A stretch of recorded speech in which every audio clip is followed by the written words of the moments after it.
So you want to buy a $400,000 house. How much do you need to make? Today we're going to talk about what it takes to get into this $400,000 house, and it might not be as hard as you think.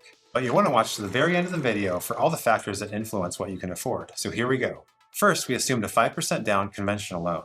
The example rate we're using is 6.87%, a recent average.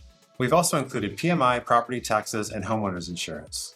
To start, let's assume $800 or less in monthly debts for things like minimum credit card payments, student loans, and auto loans. At that debt level, you need to make at least $109,000 per year to get into that $400,000 house under these assumptions. Here's a breakdown.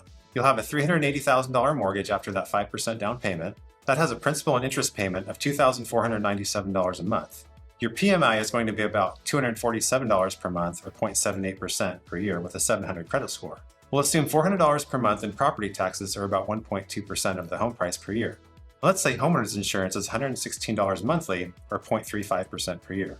And we'll assume no HOA dues. Now this is a ton of numbers, but hang with me because it's going to make sense in a minute.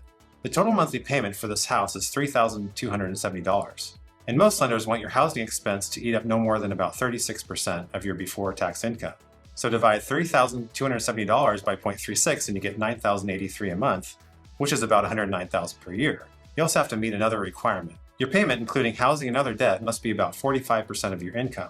Let's assume debts of $800 per month. You get total monthly obligations of $4,070 per month. Divide that by 0.45 and you get that same $109,000 income requirement. Keep in mind though that there is some flexibility in these percentages. FHA loans, for example, allow you to use about 50 to 55% of your gross income in some cases. Monthly debt is what trips up most people when they go to buy a house. Let's say you went out and bought a really fancy $80,000 diesel truck, and your total debt payment is now $1,500 per month. Now you have to make $127,000 a year instead of that original $109,000 to afford that same $400,000 house. Or you have to find a house where the payment is $700 less per month. Now you're looking at $300,000 houses instead of $400,000, all because of that fancy truck. This is why it's super important to keep your debts low if you don't own a home yet. And even if you do own a home, it's a great idea to keep your debts low anyway. Interest rates also play a huge part in what you can qualify for.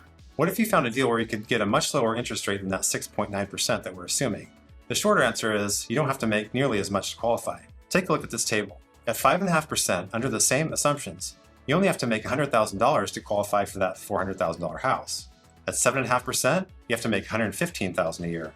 Now there's only so much you can do to control interest rates, but this shows the power of getting the best interest rate possible. Now you might be thinking, I have some cash saved, so how much do I have to make if I put more than 5% down? Take a look at this chart. If you put 10% down, you have to make about $102,000 a year versus that original $109,000. Putting 20% down really changes the game. You no longer have to pay mortgage insurance, which reduces the payment significantly. Your required income drops to $91,000 a year. All in all, putting more down does help, but not as much as you might think.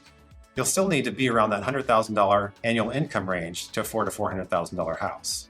Now, just when you thought we mentioned all the variables that affect what you can qualify for, we'll give you some more. Property taxes and homeowners insurance are counted as housing costs that affect debt ratios.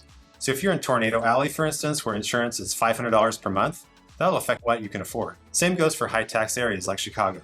Even if the home price is low, the house may require $1,000 a month in taxes. You either have to make more or settle for less house. Being in an HOA where the dues are expensive also affects how much you need to make. Well, I hope this video sheds some light on home buying income requirements. There's so much to it that it makes sense to talk to a lender to get a personalized maximum home price for your exact situation. For more home buying insights and expert mortgage advice, visit mortgageresearch.com.